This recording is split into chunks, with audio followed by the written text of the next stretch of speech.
तो आवाज त्यांच्यापर्यंत पोचणं गरजेचं आहे. इको कमी. तो आवाज पोचला नाही तर त्यांना सुद्धा आपली दया येणार नाही. म्हणून आपण अंतःकरणातून तो आवाज त्यांच्यापर्यंत पोचवणं गरजेचं आहे. जोपर्यंत आवाज आपल्या सर्वांचा आवाज त्या परमेश्वरापर्यंत पोचणार नाही तोपर्यंत वरुण राजा आपल्यावर कृपाशीर्वाद करणार नाही. म्हणून या सगळ्या गोष्टी समजून घ्या. आणि आता अण्णांचं भजन घेऊयात.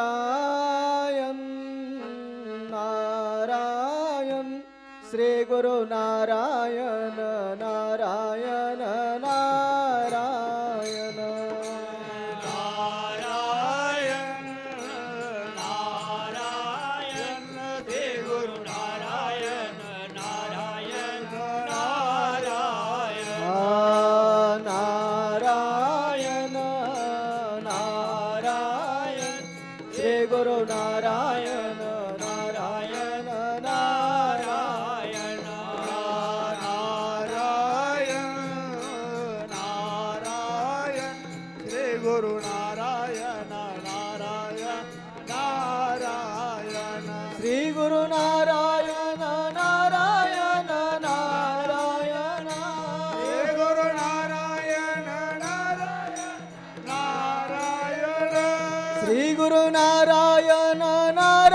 नारायण श्री गुरु नारायण नारायण नारायण अण्णा नारायण नारायण नारायण अण्णा नारायण नारायण नारायण नारायण नारायण श्री गुरु नारायण नारायण नारायण नारायण नारायण श्री गुरु नारायण नारायण नारायण नारायण नारायण श्री गुरु नारायण नारायण नारायण नारायण नारायण श्री गुरु नारायण नारायण नारायण श्री गुरु नारायण नारायण नारायण श्री गुरु नारायण नारायण नारायण श्री गुरु नारायण नारायण नारायण श्री गुरु नारायण नारायण नारायण स्वामी नारायण नारायण नारायण स्वामी नारायण नारायण नारायण नारायण नारायण श्री गुरु नारायण नारायण नारायण नारायण नारायण श्री गुरु नारायण नारायण नारायण नारायण नारायण श्री गुरु नारायण नारायण नारायण नारायण नारायण श्री गुरु नारायण नारायण नारायण श्री गुरु नारायण नारायण नारायण स्वामी नारायण नारायण नारायण स्वामी नारायण नारायण नारायण श्री गुरु नारायण नारायण नारायण अण्णा नारायण नारायण नारायण अण्णा नारायण नारायण नारायण नारायण नारायण श्री गुरु नारायण नारायण नारायण नारायण नारायण श्री गुरु नारायण नारायण नारायण नारायण नारायण श्री गुरु नारायण नारायण नारायण नारायण नारायण श्री गुरु नारायण नारायण नारायण जय जय हात वर करायचे. दत्त महाराजांना आवाज देऊ. गुरुदेव दत्त गुरुदेव दत्त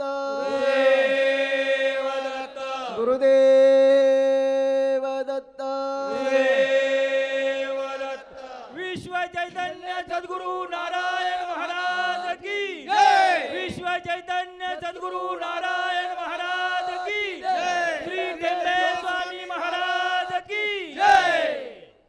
सर्वांना दत्त महाराजांच्या वतीने अण्णांच्या वतीने मनापासून आशीर्वाद आहे. आता आरती होईल. आरतीनंतर सर्वांनी महाप्रसाद घ्यायचा आहे आणि महाप्रसाद घेतल्यानंतर भस्मदर्शनाच्या रांगेतून भस्मदर्शन घेण्यासाठी वर यायचं.